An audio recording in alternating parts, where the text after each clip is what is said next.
Bueno, voy a aclarar primero una cuestión que me plantearon las compañeras, que parece que no quedó claro y siempre viene bien charlar y discutir sobre estos temas. Cuando yo planteé el tema de las Torres Gemelas, creí en mi ignorancia de que había quedado más o menos establecido que el tema de las Torres Gemelas se inscribe en lo que llamamos a nivel internacional atentados de falsa bandera. De falsa bandera.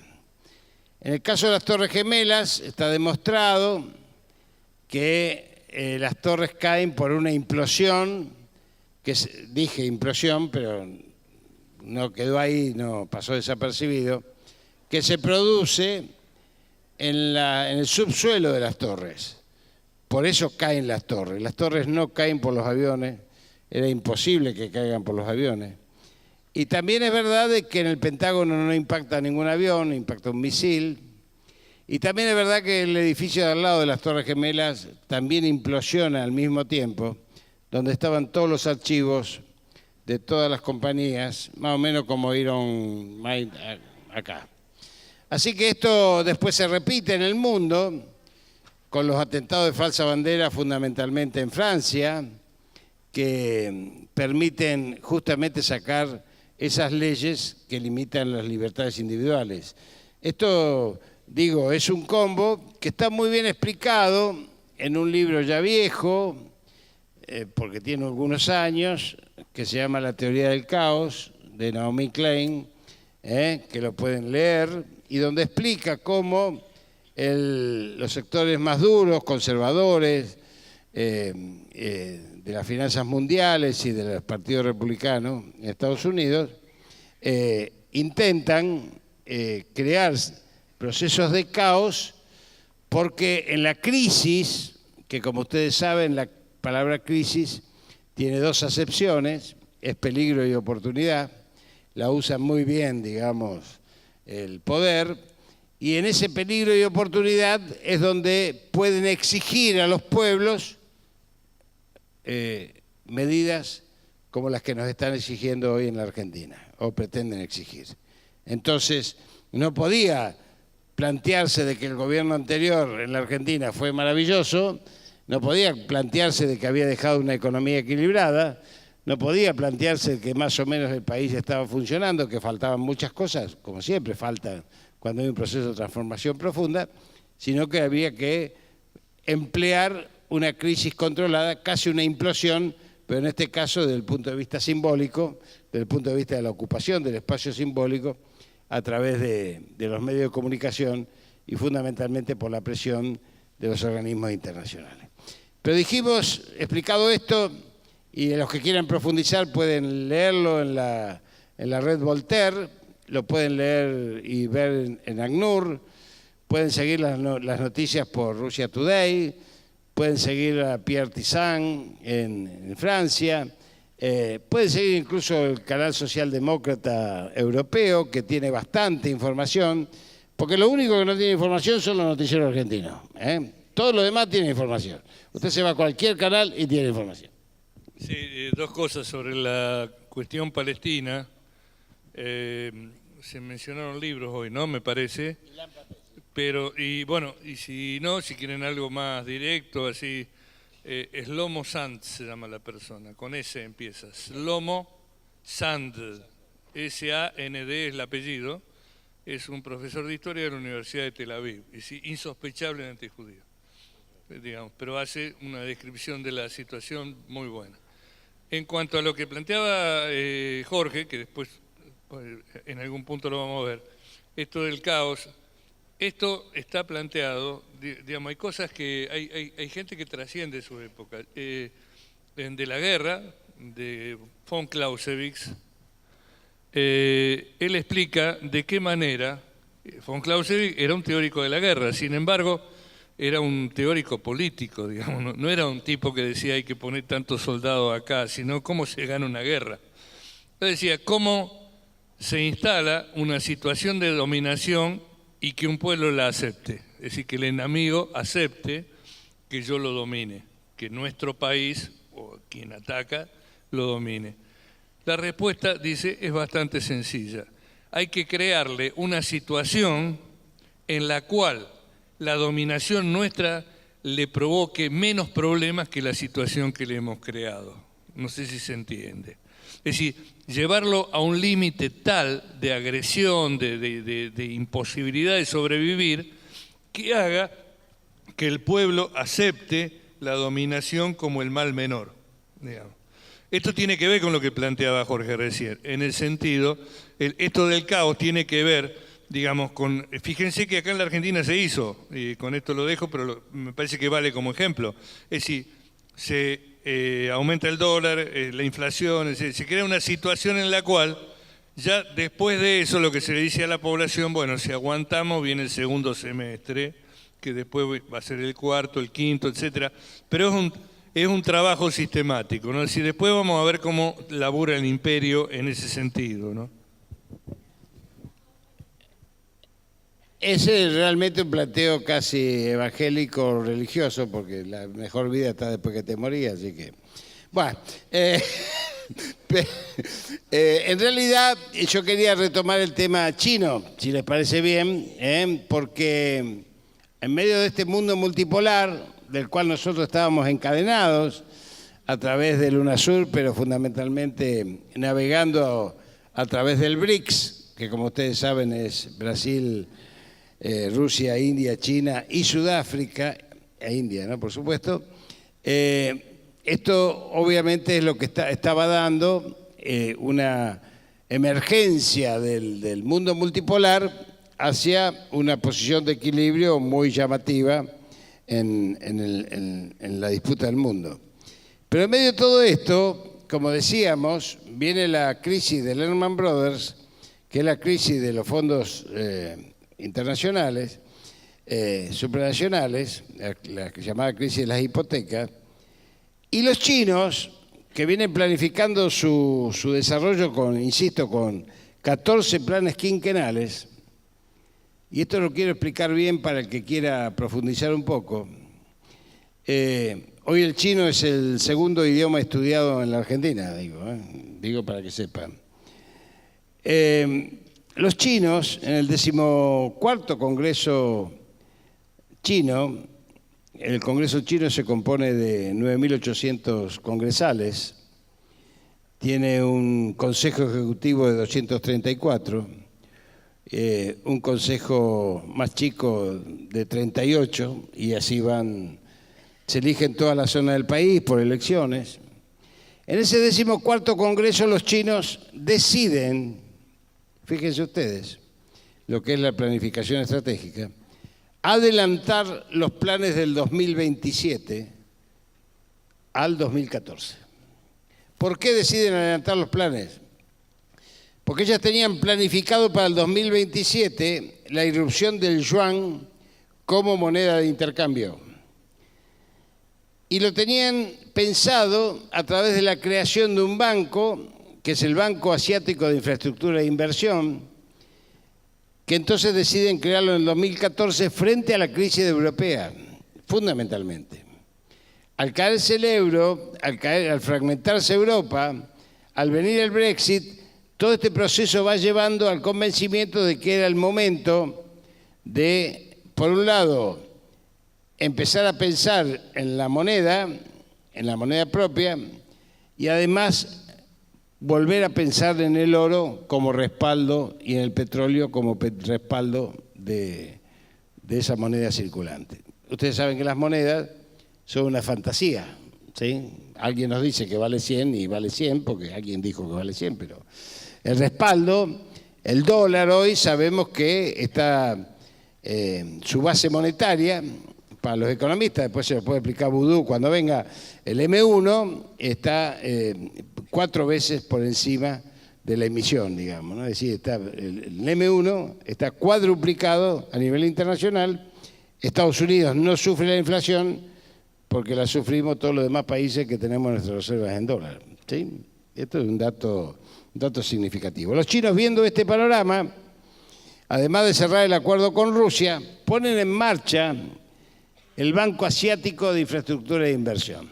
Año 2014, empieza con 22 países.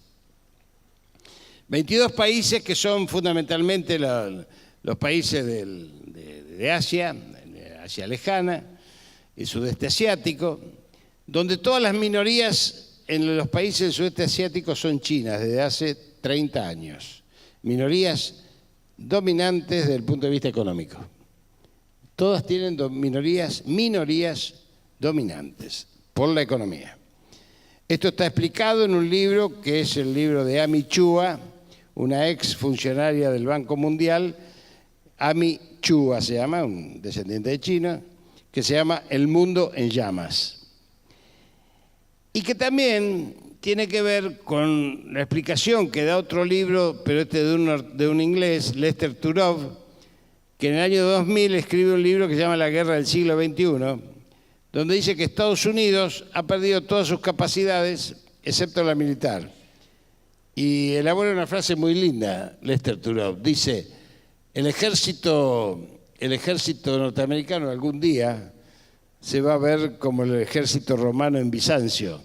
200 años después se va a enterar que cayó Roma, digamos, ¿no es cierto? Bueno, ¿por qué? Porque está el despliegue que ha debilitado su propia base estructural. Los chinos frente a esto entonces elaboran ese banco asiático que sale como banco de última instancia, sale a competir con el Fondo Monetario Internacional, pone 100.000 millones de dólares, yuanes en este caso, y si ustedes se dan cuenta que ese banco no tiene veto de ningún país, porque todos los votos de los países son uno. O sea que por simple mayoría se originan, no hay veto de nadie. En el Fondo Monetario Internacional, la bolilla negra la tiene Estados Unidos e Inglaterra con 25 y 13% de las cuotas accionarias, por lo tanto pueden vetar cualquier tipo de situación que no los convenza. Este banco al año siguiente llega a los 50 países, hoy tiene 74. ¿Qué países están? Está Inglaterra, está Francia, está Italia, está Nueva Zelanda, está Australia, o sea, países del Commonwealth. Podríamos seguir relatando países, pero no voy a hacer la lista. 57 a 74 en la actualidad. Esto produce, todavía con Obama, que Obama rápidamente intente sacar en su parlamento la Alianza Transpacífico. ¿Oyeron hablar de la Alianza Transpacífico? ¿Se dan cuenta? Como me decía hoy un compañero, como tenemos toda la información fragmentada, nosotros no la juntamos. Pero cuando uno se da cuenta que cuando sale el Banco Asiático de Infraestructura e Inversión, Obama presiona al Congreso para que saque la Alianza Transpacífico, que los demócratas no se la querían votar. ¿Saben por qué no se la querían votar? Porque destruye trabajo norteamericano. Como destruye el trabajo de todos los países del mundo, al solamente buscar las ventajas comparativas del libre comercio, como bien decía Ernesto hoy al principio. Entonces, este desarrollo hace que Obama recurra a los republicanos, que no es Trump, los republicanos, y le plantee que necesita sacar la alianza triple de la Alianza Transpacífico para bloquear a China. Porque una alianza de libre comercio lo que hace es desplazar el eje. Y los republicanos le dicen, muy bien, te la votamos a cambio de 3 cosas, como ya dije en la primera clase. Reflotamos la cuarta flota, que hacía 45 años no funcionaba, la cuarta flota de las dictaduras militares, de las escuelas de las Américas, de Panamá. Terminamos con el proceso de Cuba, porque Cuba ya no molesta a nadie.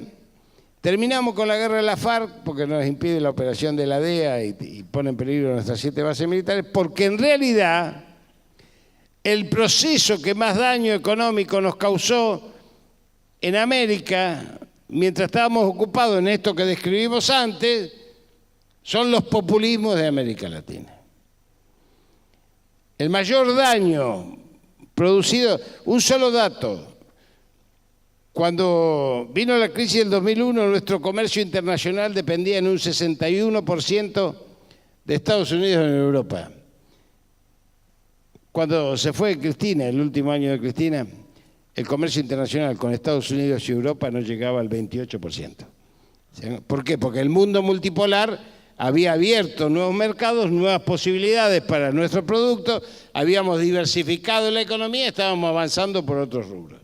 Esto se lo van a poder preguntar en la parte económica con más certeza.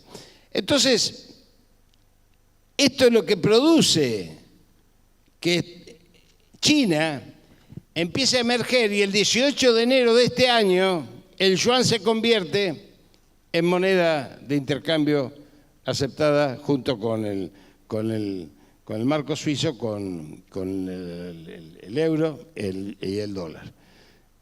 Pero ¿qué pasa? Todos los contratos de petróleo a futuro, ¿ustedes saben lo que son contratos a futuro? Bueno, miren, el mundo es una timba, podríamos hacer un tango con esto. Conrado, ¿por dónde andás? Hacete un tango con el mundo es una timba. Porque los contratos a futuro manejan dinero que no existe, que es 4 veces el Producto Bruto Interno de todos los países del mundo, dinero que no existe. Pero yo le compro a Ernesto, que es ojero de Chacabuco, de los buenos, le compro la producción del 2024. Dinero que no existe con petróleo que todavía no salió.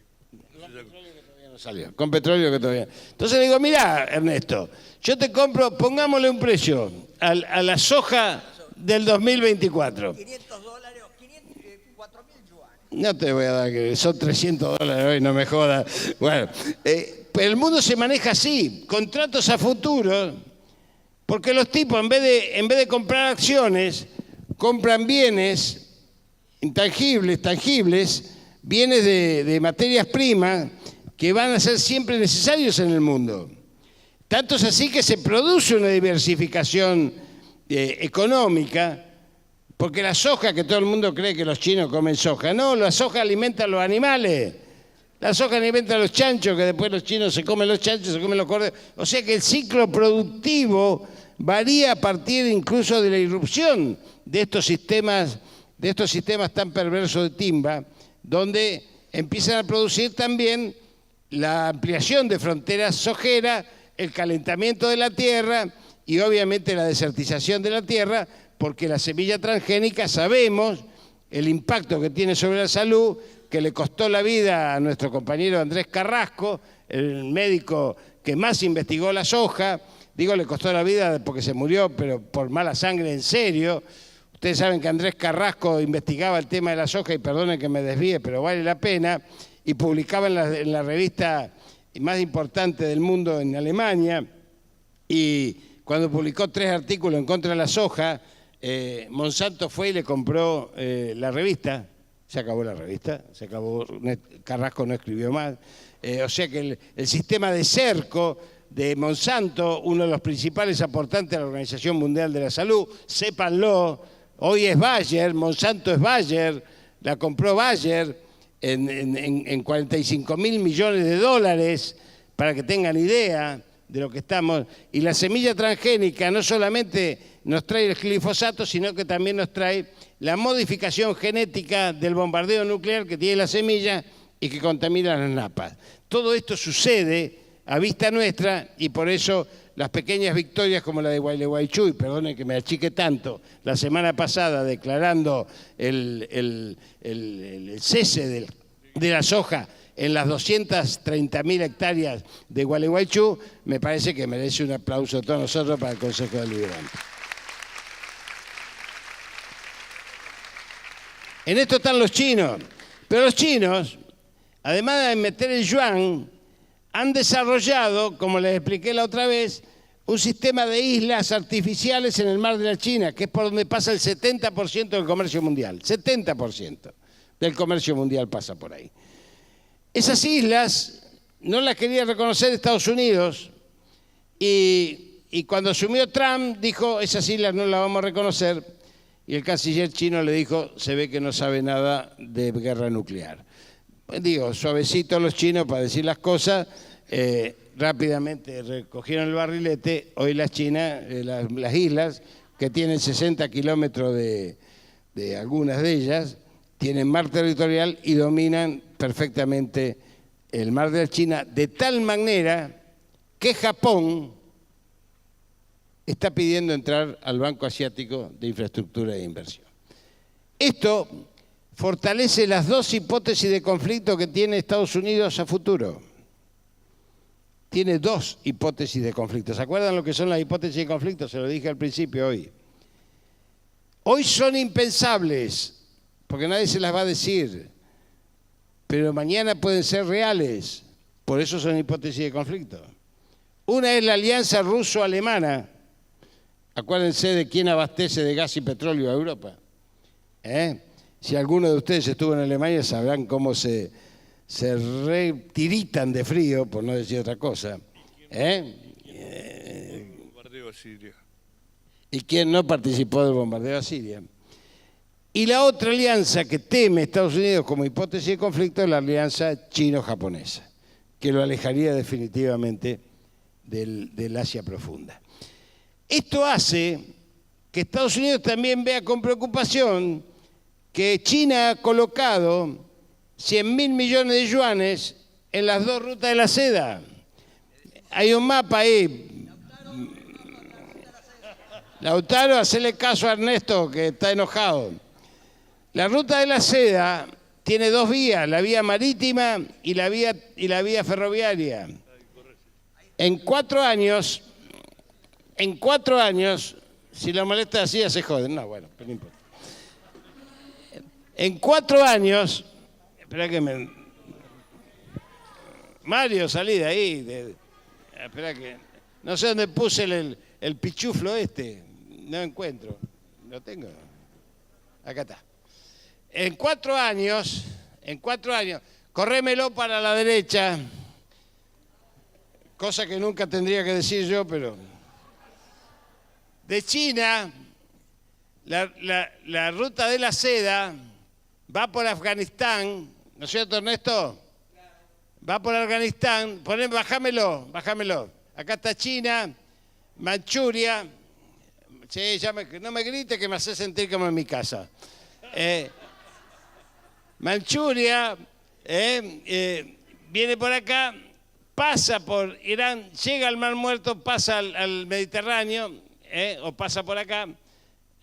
Hay una ruta también marítima que va por abajo, bajémoslo, va por abajo, ven, esta es la ruta de la seda, y acá llega al Mediterráneo, lo cual hace que en 4 años, esto lo están construyendo, canalizando, estudiando, pero también va por arriba, por vía terrestre, por tren, pasando por Irán, pasando por Turquía, pasando por Siria, llegando ahí al este europeo.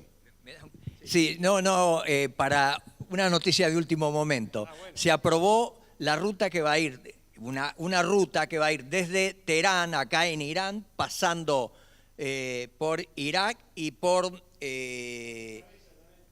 mi cabeza, y por Damasco, a Siria, es decir, que va a unificar estos 3 países de religión musulmana pero chiita, y esto lo han decidido hace 3 días, eso se anunció ahora. Y la ruta de la seda, que tenía 2000 años de antigüedad, por ahí la desestabilización de Siria tiene que ver con esto también, colocarle un tapón a la ruta de la seda para que no llegue hasta allí. Y vos hoy hablabas muy bien de Ucrania, digamos, la otra idea era taponar la ruta que va por arriba para que no entre a Europa. Ya los chinos han probado, han largado un tren que salió, a ver, corre un poco para que se vea el fondo de China, no, para el otro lado. Un tren que sale desde ahí, desde el Pacífico, y que salió el 18 de noviembre del año 2014 y llegó el 9 de diciembre a Madrid.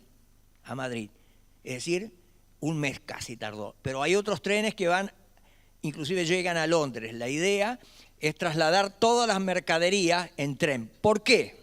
Porque, como muy bien planteó Jorge, los norteamericanos pretenden ahogar a China, porque todo el comercio viene por mar. Imagínense, esta potencia económica recibe las materias primas y el petróleo, mucho lo recibe por acá. Entonces, era poniendo la flota norteamericana acá es como un tipo que recibe el oxígeno, le cierran el oxígeno y no llega allí. Entonces los chinos llegaron a un acuerdo con Rusia, como planteó Jorge, por 400.000 millones de dólares pagaderos en yuanes y rublos para que le mande el petróleo, y la mercadería la sacan por la ruta de la seda y la embarcan lejos, acá ya en el mar Índico, en el Océano Índico, o llegan por tierra hasta el Mediterráneo. Así burlan el bloqueo norteamericano. Como ustedes se dan cuenta, todo esto, vamos a ir rapidito porque vamos a pasar al debate. Sí, estamos embromados de tiempo. Como ustedes se dan cuenta, todo esto es lo que está denunciando Francisco, porque esto es una lucha de intereses del capitalismo que está planteando, digamos, un proceso de guerra que es como resuelve sus conflictos. Pero entrando en América Latina, esto explica, insisto, yo le pongo dos nombres, brutalidad e inhumanidad que tienen los procesos neoliberales en América Latina, que acuden a cualquier instrumento para impedir la vuelta a lo que llaman los populismos. Hoy en ese libro el Papa se refiere concretamente a la palabra populismo y dice que si el populismo es atender las necesidades de los sectores más humildes, desprotegidos de la sociedad, bienvenido sea el populismo antes que el eficientismo economicista, ¿no? Entonces, estos procesos que hoy los estamos viendo, que fortalecen por dos herramientas, la herramienta de los medios hegemónicos y la herramienta de la presión de los fondos supranacionales de inversión, fundamentalmente a través del Fondo Monetario Internacional, de los programas sociales a través del Banco Mundial, a través de la Organización Mundial de Comercio, exigiendo pautas que no le exigen a Estados Unidos, que ha adoptado una política proteccionista. O sea que todos los intentos que haga, salvo el de la sumisión, la claudicación, el cipallaje y aceptar el coloniaje por parte del gobierno nacional o el gobierno de Brasil, ustedes saben que el gobierno de Brasil ha puesto ya en marcha el plan de privatización del acuífero guaraní de la parte brasilera. El acuífero guaraní es el segundo acuífero del mundo de agua dulce, sin contar la Antártida, y ya ha licitado, y los principales oferentes del acuífero guaraní de la parte brasilera son la Coca-Cola y la Nestlé, multinacionales obviamente que quieren controlar el agua. En ese lugar, la triple frontera argentina, Nestlé y Coca-Cola. En ese lugar es donde el gobierno de esta gente ha aceptado ya una primera iniciativa que es el prolegómeno de la instalación de una base militar en el acuífero guaraní en la triple frontera. Eso viene con la excusa del narcotráfico y el narcoterrorismo. Ninguno de los dos se combate a partir de mecanismos militares. Se combate con inteligencia y tiene otro tipo de combate que es político. Y evidentemente esto se complementa con la base de Ushuaia, que ya explicamos, para preservar los pasos internacionales en caso de guerra, en los pasos bioceánicos, la explotación de la Antártida y la explotación de la plataforma continental argentina en una base militar norteamericana que ya tiene 900 hectáreas en Tolwyn, en el medio de Tierra del Fuego. Y que por eso el gobierno está procediendo a sacar las ventajas impositivas de todas las fábricas de Tierra del Fuego para que cada uno se vaya a su provincia de origen y que toda la provincia de Tierra del Fuego funcione alrededor de la base como hace la ciudad de Guantánamo alrededor de la base norteamericana en Cuba. Esto es así, esto está sucediendo y la otra base militar que plantean instalar tiene que ver con el aislamiento de Bolivia y su salida al mar, pero fundamentalmente con la explotación del litio en Jujuy, y es lo que explica la detención de Milagro Sala. Milagro Sala está detenida porque la organización que lideraba, la Tupac, es una organización social de 50.000 miembros que defiende los procesos de ultraminería y donde la explotación del litio iba a ser defendida por esta organización que había que descabezar a cualquier precio. Esto estaba muy claro desde el primer día y la detención de Milagro Sala tiene que ver entonces con la explotación del litio. Como ustedes se dan cuenta, el proceso político en la Argentina tiene que ver con este panorama internacional. Si ustedes miran los diarios de ayer y antes de ayer, van a ver una convulsión importante en Nicaragua. Nicaragua tiene una convulsión porque está construyendo un segundo canal interoceánico y lo están construyendo los chinos. Los chinos. Y Estados Unidos quiere expulsar a los chinos de América Latina, por eso sigue negociando las represas Néstor Kirchner y Zepernik, intentando frenarla, aunque esto, como ya está firmado, tiene una cláusula de rescisión donde la Argentina tendría que asumir un compromiso de pago, en caso de no hacerse, de 30.000 millones de dólares. O sea que estamos en una situación de guerra. Esto, cuando digo guerra, no se asusten. La guerra es una forma permanente, que bien lo dice Clausewitz en esos libros. La guerra no es simplemente la de las armas, eso es una simplificación. La guerra es diplomática, es comercial, es financiera, es económica, es de intentar vencer la voluntad del enemigo. Y les voy a dar un solo ejemplo para terminar y pasar al debate, así tenemos algo de debate, queremos escucharlo a ustedes y preguntas. Que tiene que ver con que, fíjense, ¿estamos en guerra con Inglaterra o no estamos en guerra? ¿Queremos recuperar las Malvinas o no queremos recuperar las Malvinas? Obviamente este proceso actual ha firmado ya y ratificado el Convenio de Madrid y ha firmado el nuevo, ¿no es cierto? Sí, yo no conozco con todos los detalles, pero... Sí, ha firmado la facilitación de todos los medios posibles por parte de la Argentina para el abastecimiento de la población implantada. Y acá tenemos que hacer una reflexión. Los Kelper, después del 82, pasaron a ser ciudadanos británicos, de segunda categoría, pero británicos al fin. Entonces los Kelper dicen, nosotros no queremos que se entregue la soberanía porque no queremos ser argentinos. Nadie les pide que sean argentinos. En la Argentina viven 250.000 ingleses. Nadie le pide que dejen de ser ingleses. ¿Por qué tendrían que dejar de ser ingleses?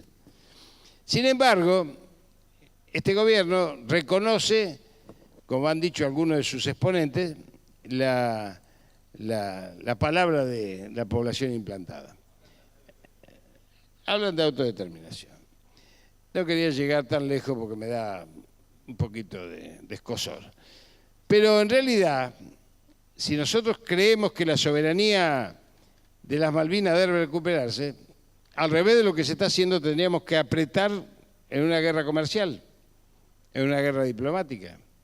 Desde el UNASUR estaba propuesto que ningún buque que fuese a Malvinas pudiese tener puerto en ningún país latinoamericano. ¿Por qué? Porque en Malvinas viven 3.100 Kelpers, para ponerle el nombre de Kelpers, y casi 4.500 militares, con submarino atómico y una base militar de la OTAN. No se olviden de eso. Es de la OTAN, que tiene un despliegue estratégico en Atlántico Sur, con la isla Ascensión y Diego García. De las 13 islas que tiene, ya les dije, Inglaterra, el Reino Unido, en todo el mundo, 3 son militares, son estas 3. Ascensión, Diego García y Malvinas. Las otras son guaridas fiscales, pero estas son militares. O sea que nosotros lo único que podemos hacer desde el punto de vista de nuestra guerra es pensar cosas alternativas, como por ejemplo crear un impuesto para los residentes ingleses en la Argentina. Ya que están depredando el mar, cobrémosle el doble de impuestos. Si todos pagamos el 21, que paguen el 42, por ejemplo, qué sé yo, una cosa por el estilo. Y las empresas lo mismo, las empresas si tienen que pagar el 30% de ganancia, que paguen el 50% de ganancia. Y no dejar pasar ningún avión, no dejar pasar ningún buque, que tenga que aumentar los costos operativos, poner más tropas en Comodoro Rivadavia y en Río Gallego, que crean que nosotros tenemos capacidad operativa, que tenga que reforzar la base militar, porque lo único que les duele es el bolsillo. Lo único que les duele. Y esta guerra del bolsillo tendríamos que desarrollarla, y para eso tenemos que recuperar primero el concepto de patria grande, que seguramente será la máxima demanda del proceso de liberación nacional nuestro y de los países latinoamericanos en los próximos